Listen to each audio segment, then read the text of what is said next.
Chapter 11. Duty in View of the Time of Trouble. The Lord has shown me repeatedly that it is contrary to the Bible to make any provision for our temporal wants in the time of trouble. I saw that if the saints had food laid up by them, or in the field in the time of trouble, when sword, famine, and pestilence are in the land, it would be taken from them by violent hands, and strangers would reap their fields. Then will be the time for us to trust wholly in God, and He will sustain us.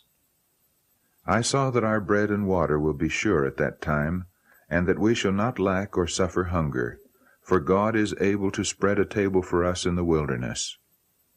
If necessary, He would send ravens to feed us, as He did to feed Elijah, or rain manna from heaven, as He did for the Israelites.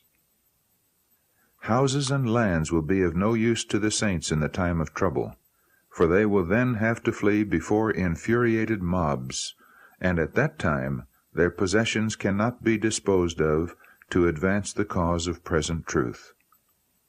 I was shown that it is the will of God that the saints should cut loose from every encumbrance before the time of trouble comes, and make a covenant with God through sacrifice.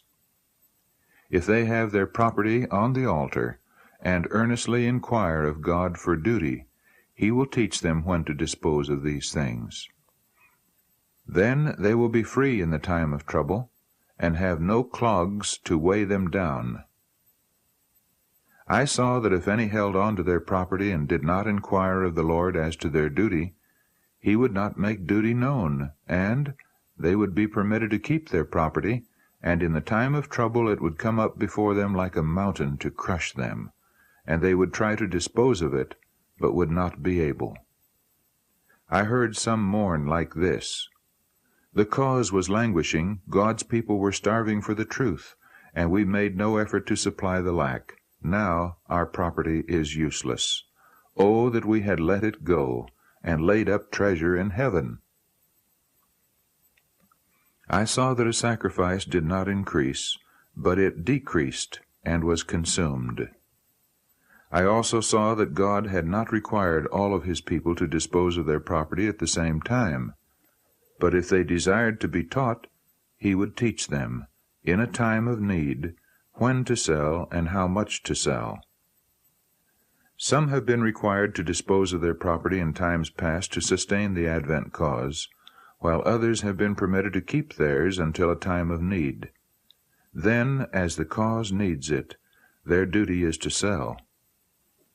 I saw that the message, "Sell that ye have, and give alms," has not been given by some in its clear light, and the object of the words of our Savior has not been clearly presented. The object of selling is not to give to those who are able to labor and support themselves, but to spread the truth. It is a sin to support and indulge in idleness those who are able to labor. Some have been zealous to attend all the meetings, not to glorify God, but for the loaves and fishes. Such would much better have been at home, laboring with their hands the thing that is good, to supply the wants of their families, and to have something to give to sustain the precious cause of present truth.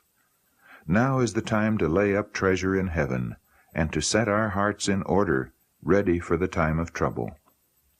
Those only who have clean hands and pure hearts will stand in that trying time.